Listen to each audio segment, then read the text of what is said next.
Hey, what's up, everyone? This is Ryan with From Corners Unknown. I hope you're all doing well. This is episode 29 of our conversation series, and on this episode, I speak with Chris Durnin. Chris is a noise producer and an experimentalist with noise, and he's based in Corvallis, Oregon. He also spearheads Corvallis Experiments in Noise, which is this collective of local noise talent from Corvallis, and it's also a place for a multitude of touring acts from across the country to come perform live. They host their shows at the Inner Zone Cafe in Corvallis, and they've seen well over a couple hundred artists in the last 4 years. This conversation was recorded just a couple days before their 4-year anniversary in June of 2018, and I just wanted to take some time to speak with Chris about some of his personal noise projects and also learn about the Corvallis Experiments in Noise, how it's grown over the last number of years, and how it's also become sort of this established hotspot of experimentation, and how people come from all over the United States and they always want to play in Corvallis. I just found it very interesting. Now, I will admit my well of knowledge of noise is still relatively shallow, but my appreciation for this classification of music is quite deep. So as a result, some of my questions may come off a bit inane, especially to those who are more well-versed in noise than myself. But I'm still in this learning process, this exploratory process, and I've really just come to love noise in the last few months as I've been kind of delving deeper into it, and I hope you folks enjoy this conversation between myself and Chris. As you've probably already noticed, this episode is quite short relative to my other artist conversations, and that's because Chris had to set up for a show immediately after our chat, and I did not want to infringe too much on his schedule, so we just did the best we could with the time we had leading up to the show, and this is the result. This conversation did take place live in Inner Zone, so there is a decent bit of background audio, some voices, some background music, so I hope that that's not too distracting for you folks. I'm going to try to continue doing these in-person interviews with more frequency going forward. I know I said that in the last live interview I did, but I'm making a genuine effort to continue doing these as I find them to be quite engaging. I'm just trying to wrangle the background audio part a bit more. Just after this introduction, I will play for you folks a live cut from his drone noise project titled No Method. And to close this conversation, I will play his track Indigenous Manifestos from his harsh noise project titled Don't Say Anything, They Won't See You. As always, thank you so much for your continued support, and thank you for any and all support you can give Chris, Corvallis Experiments in Noise, and his various projects.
start finding or how'd you do the Corvallis Experiments in noise? How'd you, what compelled you to start that? Because you said you've been doing that for just about, you're coming up on the 4-year anniversary, right?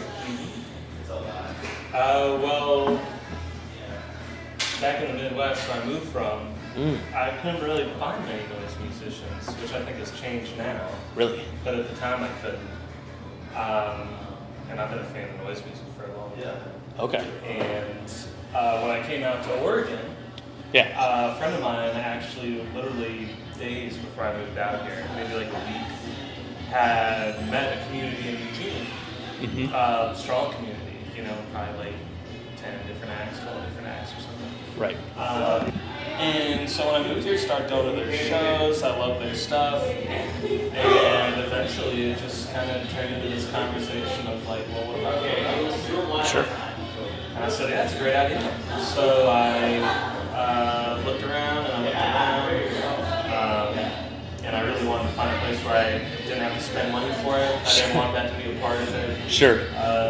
Noise notoriously is hard to get lots of people to come out to, so if I needed a guaranteed head count, if I needed a guarantee for any artist money-wise, right. If I needed to pay the venue, I was just going to lose money and it wasn't going to last long. Yes. So lucky for me, here at Interzone, the owner Bill is into all kinds of weird art. Oh, cool. And it took a little selling, but after a month or 2 or 3, I can't remember, 2 or 4 years, but it took a month or so.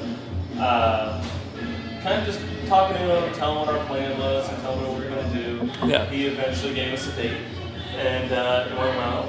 And he was happy to, I think, have experimental art here. Interesting. There's been like a punk collective here, kind of in like the pop punk thing of things. Oh, interesting. Okay. But the idea of just bringing in experimental art of all kinds, right. I think appealed to him, and it kind of grew and got to know more people locally. And sweet. 4 years later, still doing shows. So what brought you out here from where you were in the Midwest? I was living in Indianapolis. Okay. And I'd spent quite a bit of time in the Midwest. One of my good friends I grew up with, he'd been here for about 10 years. In Corvallis? Or just in Corvallis. Oh, wow. Okay. Another cool. kid I grew up with college in Eugene, and that's how I first got introduced to Oregon. Oh, I thought okay. Oregon's beautiful. Sure. Always wanted to get back here. And when the time came that I could do it, he put me up, gave me a place to stay, found a job. Oh, nice. Found an apartment, and been here ever since. That's been about 5 years. Wow. Okay. And it's been treating you pretty well. I've lived in Eugene for so long, but I just started visiting here, and I enjoy how cute and like quaint everything is. But I initially was going to move to either Eugene or Portland. Coming from bigger towns, this was way smaller than anything I've been used to. It's right. About 55,000 people. But no, I just came to like it. I had people here. My buddy been here 10 years, so immediately I was kind of introduced to a community of musicians, so that was fun. There was always someone to play with. And then after doing shows, I kind of realized that there were a lot of bands that wanted to come through. Really? Really? Interesting. Every act playing tonight is from Seattle, Chicago, and Eugene. So we've had tons of touring acts come through. They really like Eugene. They really like the crowd. I guess the quaintness of it is an advantage, and that the people are attentive. I have so many acts come through from Portland.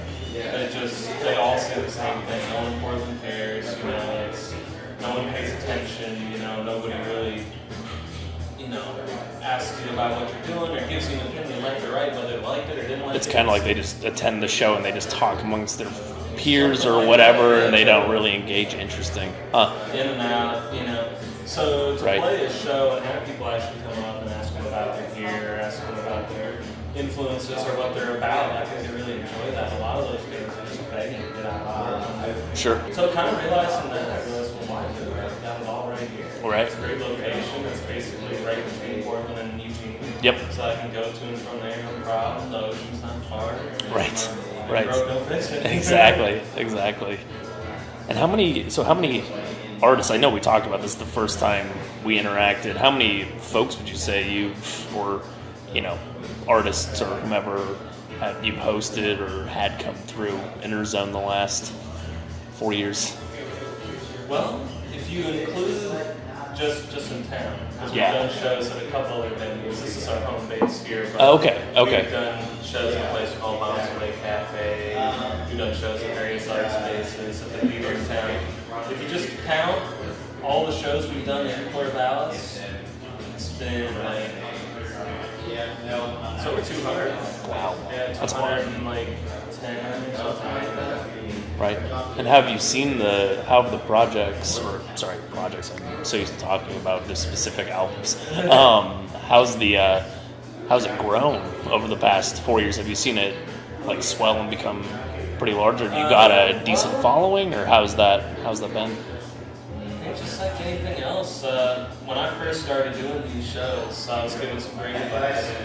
They just said, hey, if you're going to get into doing those shows, do not judge the success of the show by the size of the audience. Sure, that makes sense. Because you're going to fail.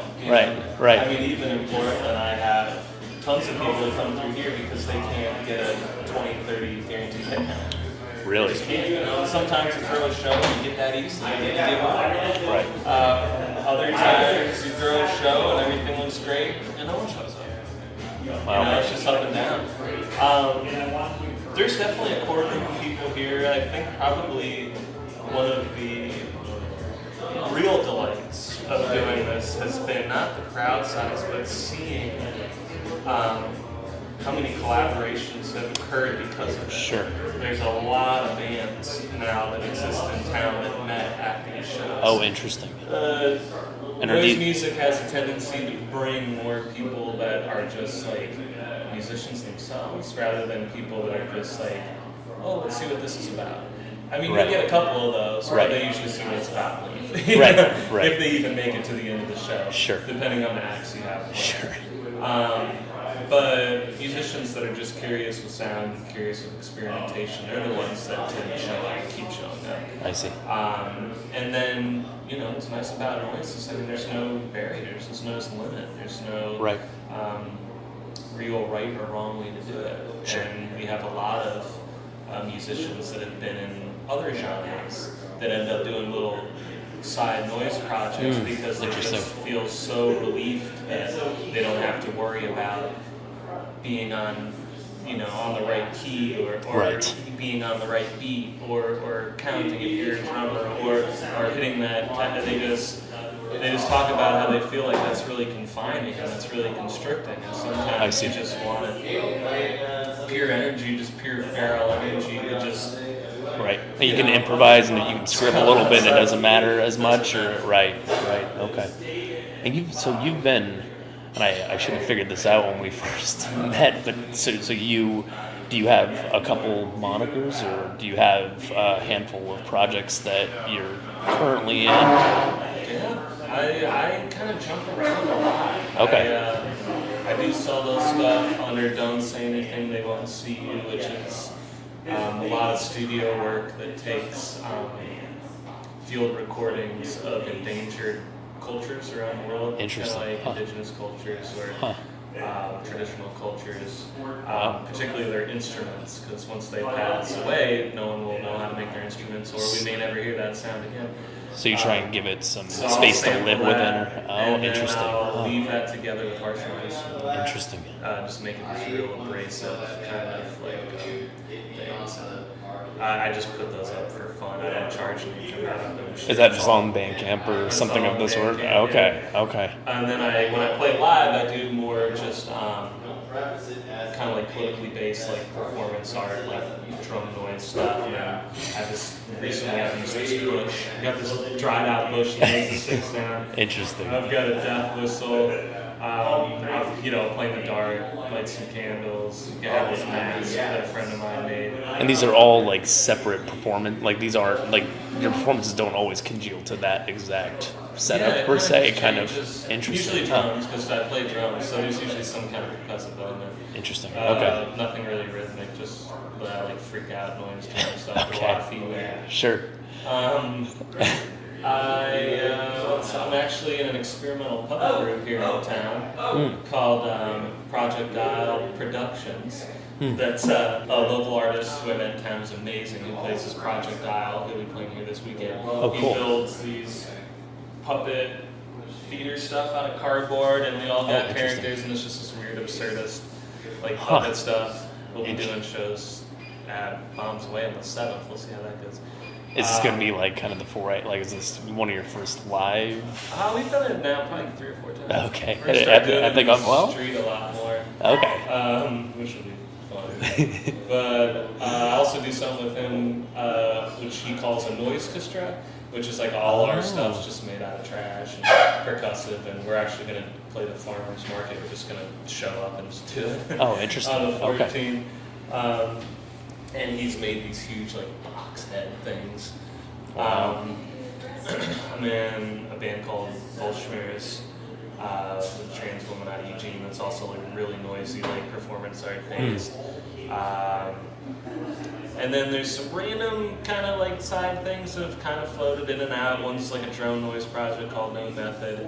One's like really abrasive free jazz unit called Deleted Ukrainium. How do you have time for? I mean, it sounds like you just are like you're just reeling off so many projects. Go for it, you know. That's the thing about noise. I mean, to me, I don't consider myself having any talent as a musician. For me, it's all just ideas and energy and nothing more, you know. So it's like maybe we'll get together like once. I played with Depleted Ukrainian for a while, so that's I guess formed into something. But it's more just like, hey, I got this idea. You know, and it's right. We're just gonna rate, you know. I mean, like I do these sets with a canning bucket and a mic, and it's just like pure destruction for like 3 or 4 minutes. So it's just like I don't really need to practice that stuff. Sure. Show up and do it. So what is it about? Since I'm still pretty, you know, I don't have a very well formulated, well-rounded understanding, or just not as deep an appreciation for noise. Trying to get there. What is it about harsh noise that's so inherently compelling to you? Well, I like all noise. Harsh noise is its own little like subgenre that has like focused on like a lot of distortion, a lot of feedback. But noise just in general. Well, I think it's a good. I've tried to use it, and it has been for me as well as just a good place for people that aren't good enough to fit anywhere else. Sure. You know what I mean? Like, I'm not a good enough musician to really be in a punk band. I'm not sure as how I'm a good enough musician to be in a metal band. Sure. You know, and I've always like a crazy sound. So, I mean, it's just a good place for people that really love music. And, I know you, so yeah, I can probably maybe get turned away by those facts. You know, Sure. I've met a lot of people that love music, would love to play music, but they get really skittish because they don't think they're good enough. You know? Right. I don't know about it. Play guitar forever, but you know, are you going to be, you know, the godhead of Right. whatever, you know, Right. drums forever, whatever, and that turns a lot of people away, and that's unfortunate. Yeah. You know, because anything you can do to help facilitate creativity, I think is good. Sure. So noise has been great in the musical side of things to just say, hey, you know, you can't do it wrong. You know, Right. just get up there and have fun. I mean, that's the way I look at it. Sure. Now, obviously, there's some noise musicians that are insanely talented. There's no Sure. doubt about it. Oh yeah. And, you know, that's what's great about noise, too, because, I mean, it's one of those things that hasn't really solidified yet. I don't think anyone really knows where that line is drawn as to what constitutes as noise and what doesn't.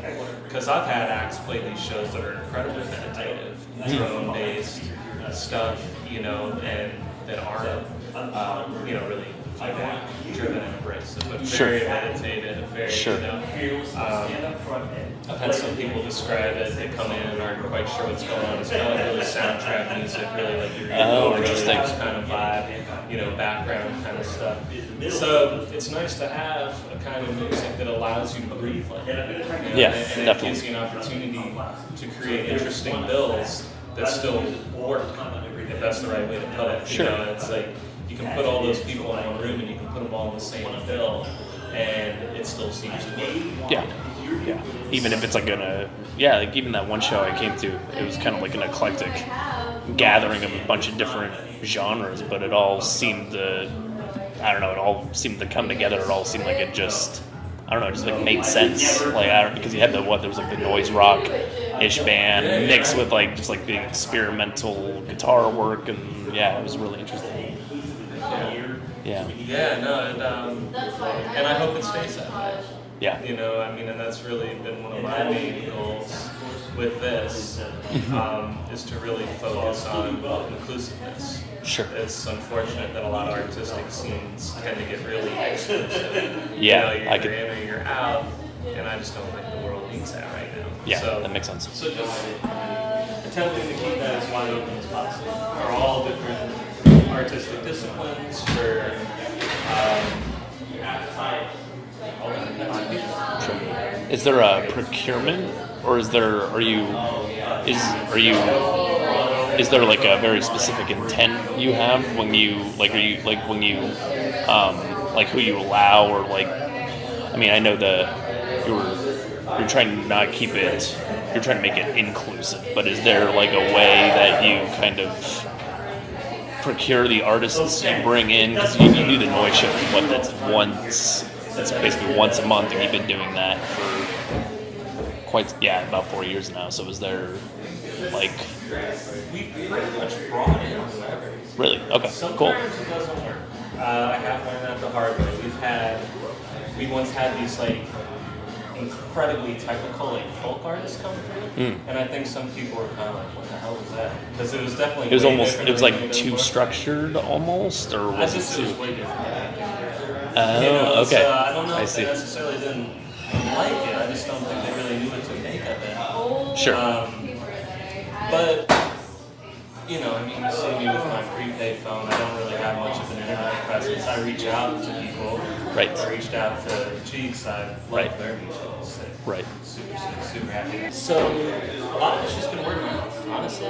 Right. So it's all kind of been within the I haven't really had to talk to many people. There's a lot of venues here around town for people to play other kinds of music, so it's not that difficult for people to find a place to play. Sure. If you're like a blues band, Sure. we have free jazz stuff. So I don't really run into that too much. sure. So how's the